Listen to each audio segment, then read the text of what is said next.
Let's solve this question. A particle moves in the plane xy with velocity v is equals to ai plus pxj. So basically, and where I and j are the unit vectors of the x and y axis, and a and b are constants. We can write v is equals to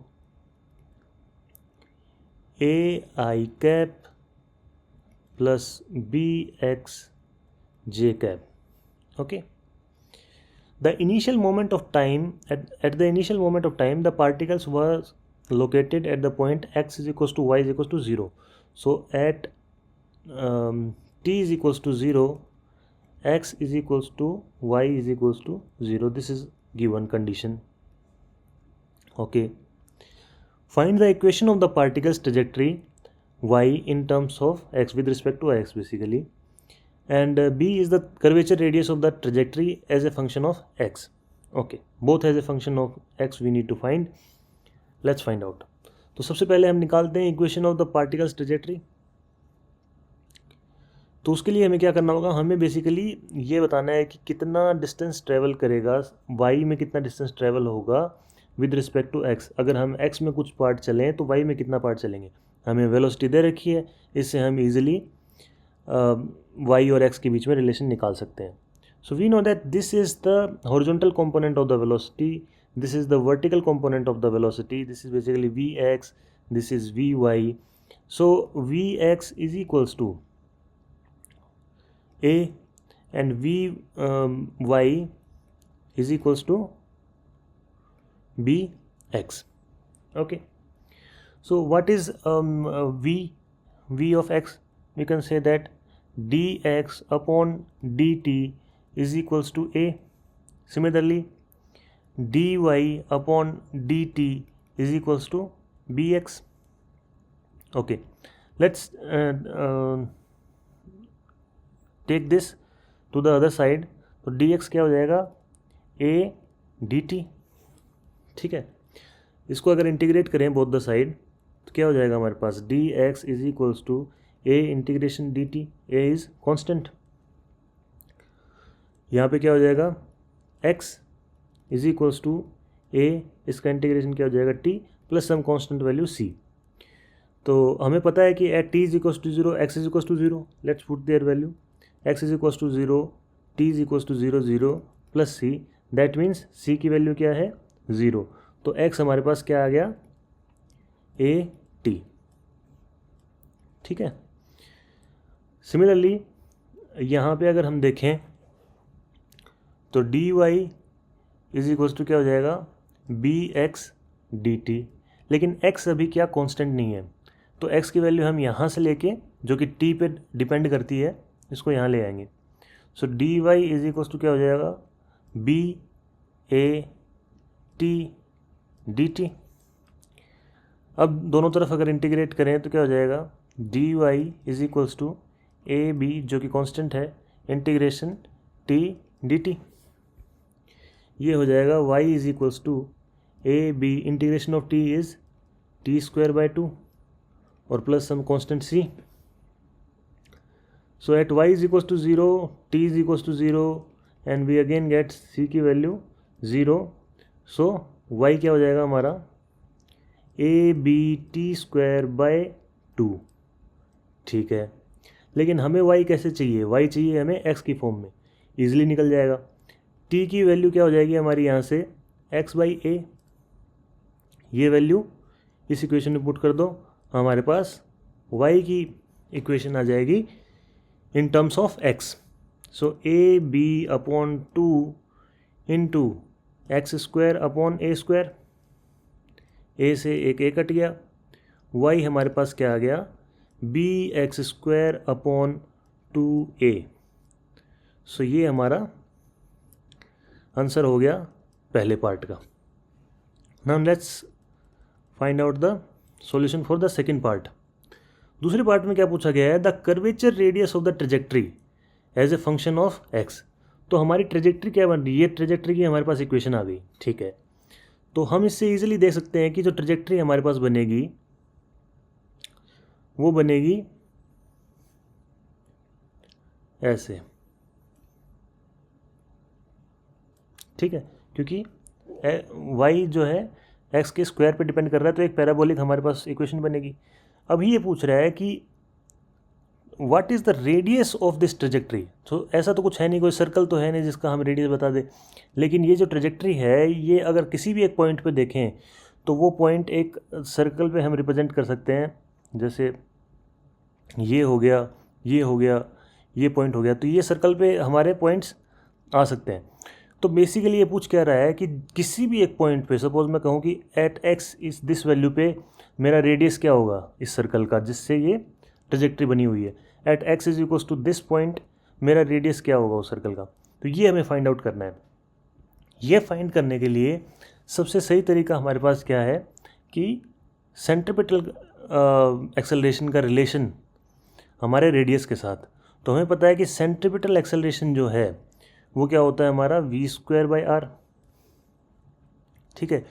और हम basically centripetal acceleration को हम कह सकते हैं, suppose कोई भी acceleration हमारा किसी भी डायरेक्शन में है, इस ट्रेजेक्ट्री का जो टेंजेंट है उसके परपेंडिकुलर हमारा ये सेंट्रीपिटल एक्सेलरेशन होगा, और हम कह सकते हैं नॉर्मल एक्सेलरेशन भी कह सकते हैं उसको। तो a normal is equals to v²/r। So r जो हमारा होगा वो क्या होगा v²/a नॉर्मल। तो अगर हम a नॉर्मल फाइंड आउट कर लें, ठीक है, तो हम रेडियस की वैल्यू बता सकते हैं, ठीक है। तो हमारा काम यही है अब कि हम पता करें वैल्यू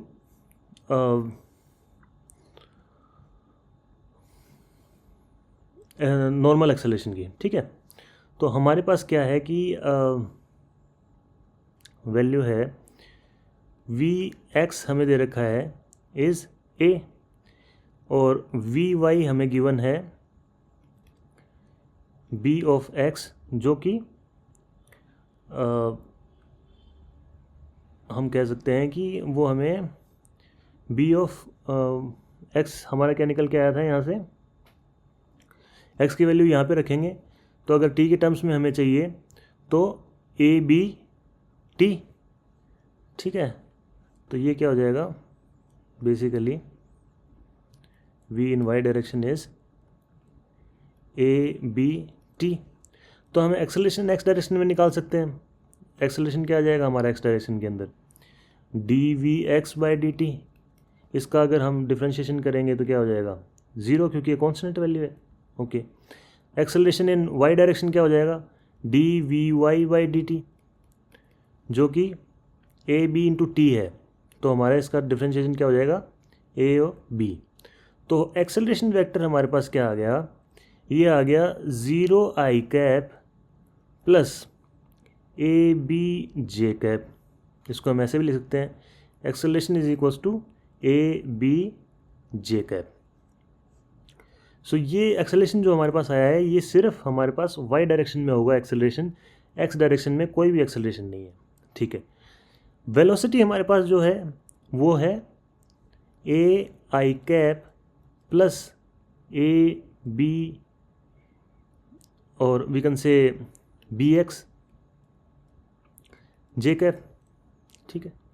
जिस फॉर्म में हमें दे रखी थी उसी फॉर्म में हमने इसको लिख लिया, ठीक है। अब देखिए, अब क्या है कि अब हमें क्या करना है कि सपोज़ ये हमारे पास ये ट्रेजेक्ट्री है, ठीक है। जो वेलोसिटी वेक्टर होगा हमारा वो क्या होगा, इसके टेंजेंशियल होगा, इसके हमेशा टेंजेंशियल जो वेक्टर होगा ये हमारे पास वेलोसिटी वेक्टर है, ठीक है। हमारे पास जो एक्सेलरेशन का जो वेक्टर आया है वो पूरा y डायरेक्शन में है। तो ये हम कह सकते हैं कि ये हमारे पास एक्सेलरेशन का जो फाइनल एक्सेलरेशन टोटल एक्सेलरेशन है उसका हमारे पास कंपोनेंट सिर्फ y डायरेक्शन में होगा, ठीक है। हमें निकालना क्या है, हमें निकालना है कंपोनेंट इसके परपेंडिकुलर। इस एक्सेलरेशन का जो कंपोनेंट है वो y जो वेक्टर है उसके परपेंडिकुलर हमें जो कंपोनेंट होगा इस एक्सेलरेशन का वो हमें फाइंड आउट करना है, ठीक है।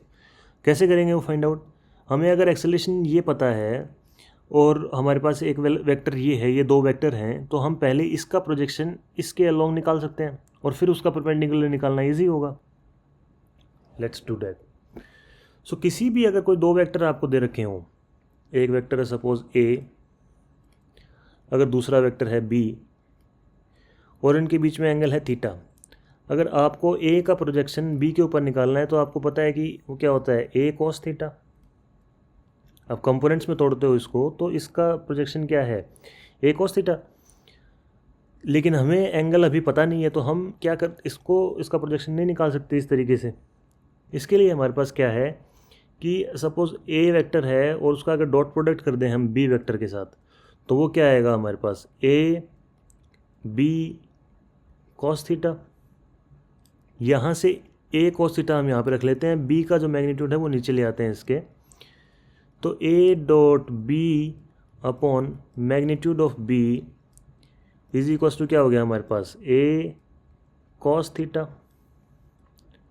तो किसी भी अगर ये हमारा ये क्या है, ये प्रोजेक्शन है ए का इन डायरेक्शन ऑफ बी, ठीक है। तो ये प्रोजेक्शन ऐसे भी निकाला जा सकता है, ये प्रोजेक्शन ऐसे भी निकाला जा सकता है। अगर आपके पास एंगल नहीं दे रखा हो तो प्रोजेक्शन निकालने के लिए हम ये मेथड यूज़ करते हैं। So let's find out a dot b upon projection magnitude of b. तो हमें यहाँ पे क्या करना होगा, ए और वी का डॉट प्रोडक्ट फिर divided by magnitude of V. Let's find out. तो ए dot V upon magnitude of V क्या हो जाएगा हमारे पास, वो हो जाएगा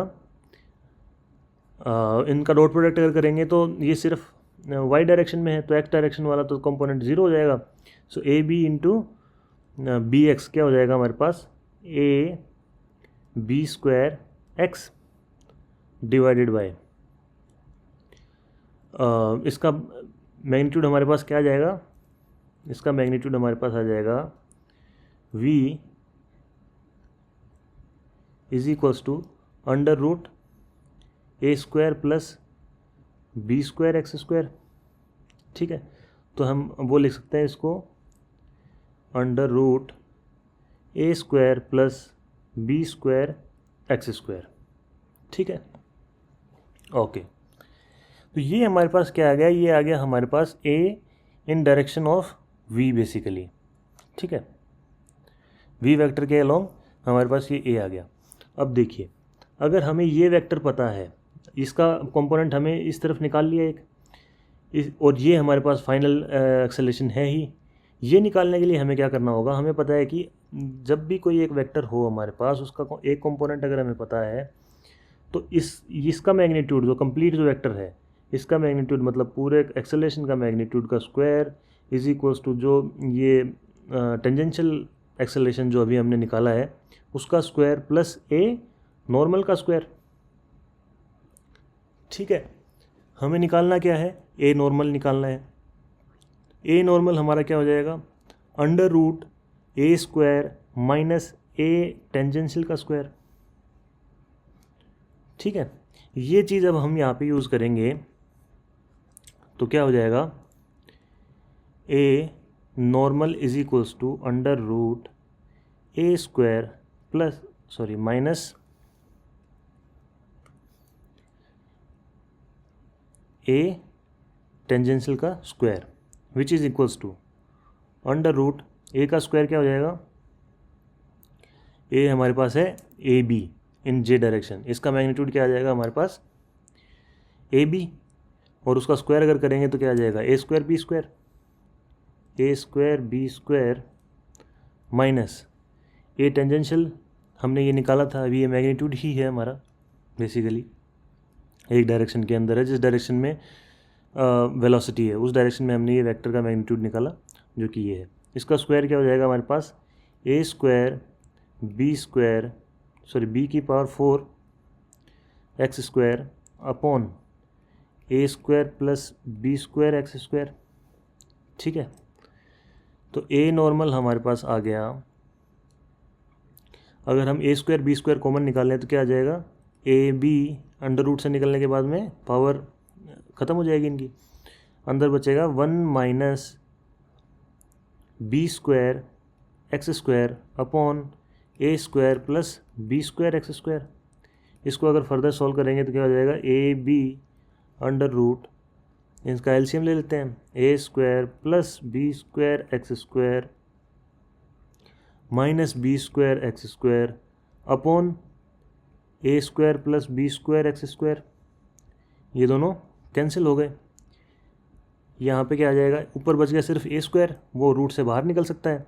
तो ए नॉर्मल हमारे पास बेसिकली क्या आ गया, ए स्क्वायर सॉरी या ए एक और निकल आएगा बाहर, तो उससे हो जाएगा a square b upon under root A square plus B square x square. तो ये आ गया हमारे पास ए नॉर्मल की वैल्यू। ठीक है, हमें निकालना था radius which is basically v square upon a normal. V square की वैल्यू हमें पता है, वी की वैल्यू अगर ये है तो वी का स्क्वायर क्या हो जाएगा, a square plus B square x square. लिख देते हैं a square plus B square x square upon नीचे क्या हो गया, a square b under root A square plus B square x square. ठीक है, यहाँ से हम क्या कर सकते हैं कि आर क्या आ गया हमारे पास, ये कट हो रहा है यहाँ से, तो हम इसको यहाँ लिख देंगे। So this is equals to a square plus B square x square upon a square b रखा multiply by a square plus B square x square. ये आ गया हमारे पास। तो आर बेसिकली क्या हो जाएगा, इज इक्वल्स टू, अगर हम ए स्क्वायर कॉमन निकाल लें इसमें से, ठीक है, इस पूरे में से अगर इस एक्सप्रेशन में से ए स्क्वायर कॉमन निकाल लें, इस एक्सप्रेशन में से ए स्क्वायर कॉमन निकाल लें, तो क्या बच जाएगा हमारे पास, a square one plus B square x square upon a square. और अगर रूट में से ए स्क्वायर बाहर निकालोगे तो क्या बचेगा, a under root 1 plus B square x square upon a square. ठीक है, divided by a square b. इस ए स्क्वायर से एक ए स्क्वायर कैंसिल हो गया। आर हमारे पास आ जाएगा is equals to a upon b multiply by, अब देखो ये एक्सप्रेशन और ये एक्सप्रेशन सेम है, इसकी पावर 1/2 है, इसकी पावर 1 है, तो दोनों की पावर कंबाइंड क्या हो जाएगी, 3/2। 1 plus B square x square upon a square की पावर 3/2। ये हमारा रेडियस आ जाएगा ट्रजेक्टरी का एट एनी पॉइंट एक्स। किसी भी पॉइंट पे अगर हमें रेडियस पता करना है तो हम एक्स की वैल्यू रखेंगे और हमें वो रेडियस पता लग जाएगा। It totally depends on this constant values and this x. So this is our answer.